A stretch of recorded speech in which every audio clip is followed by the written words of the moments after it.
ஆரமுது உண்டு என்னோடு ஆடையடி பந்து அருட்பெரும் ஜோதி கண்டு ஆடையடி பந்துன்றார். அப்போது நீ ஊரமுது என்றால் இது ஏன் ஊரமுதுங்கிறது பேர்? இது மலம் வரும், சிறுநீர் வரும், வேர்வை வரும், அழுக்கு வரும், எல்லாமே வெளியே வந்து அது உங்களை அழிச்சிரும். இந்த 6 சுவை தான் உங்களை அழிப்பது. இப்போ நம்ம எதையோ தியானம் பண்ணுறோம், யோகம் பண்ணுறோம், தபம் பண்ணுறோன்றதெல்லாம் வேலையாகாது. நீங்கள் 3 வேலையை நல்லா மூக்கு பிடி தின்னுட்டிங்கன்னா எந்த தியான யோகம் தான் இன்னும் வேலையாகாது. அப்போ நம்ம என்ன பண்ணோம்? இந்த அறுசுவையை கொஞ்சம் கொஞ்சமாக பக்குவமாக குறைக்கணும். அறுசுவையை நம்ம ஃபுல்லாக சாப்பிடும்போது என்ன வருது? காமம் வருது. காமம் என்றால் என்ன? உணர்ச்சி. உணர்ச்சி எப்படி வருது? இந்த அறுசுவை அது இரத்தமாக மாறி ரத்தம் சுத்தகரிப்பு செய்து அது குண்டலினி பையில் போய் விந்துவாக மாற்றமடைந்து இறங்கிடும். அப்போ விந்து இறங்கினா என்ன ஆகும்? உங்களை சும்மா விடாது. அது வீரியம் உள்ளது, அது சும்மா விடாது. அது போய் ஏதாவது ஒரு தப்பு பண்ண ஆரம்பிச்சு சொல்லிடும். நீங்கள் தப்பு பண்ணுறதில்ல, உங்களுக்கு அந்த எண்ணம் வராது.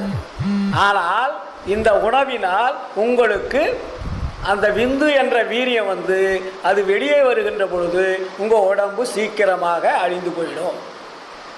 அதனால தான் கிராமத்தில் அந்த காலத்தில் என்ன சொல்லுவாங்க? விந்து விட்டவன் நொந்து கெட்டான்னு சொல்லி பழமொழி உண்டு. அப்போது நமக்கு ஆரமுது ஊறுறதுக்கு இந்த உடம்போ தவிர ஊரமுதுக்கு அல்லன்ட்டார்.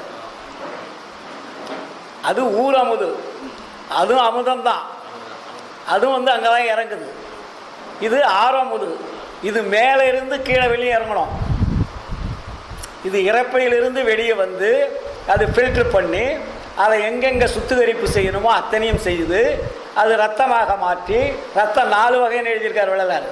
அதை எந்தெந்த ரத்தத்தில் என்னென்ன இருக்குதுன்னு கலவை எழுதி வச்சுருக்கார். உரநடை பகுதியில் போனீங்கன்னா தெரியும். இன்றைக்கி தான் வந்து இவனுங்களை ஏபிசிடின்னு சொல்கிறான். ஆனால் வள்ளலார் அன்னைக்கே எழுதியிருக்காரு 4 வகை ரத்தங்கள் அப்படின்னு எழுதலை.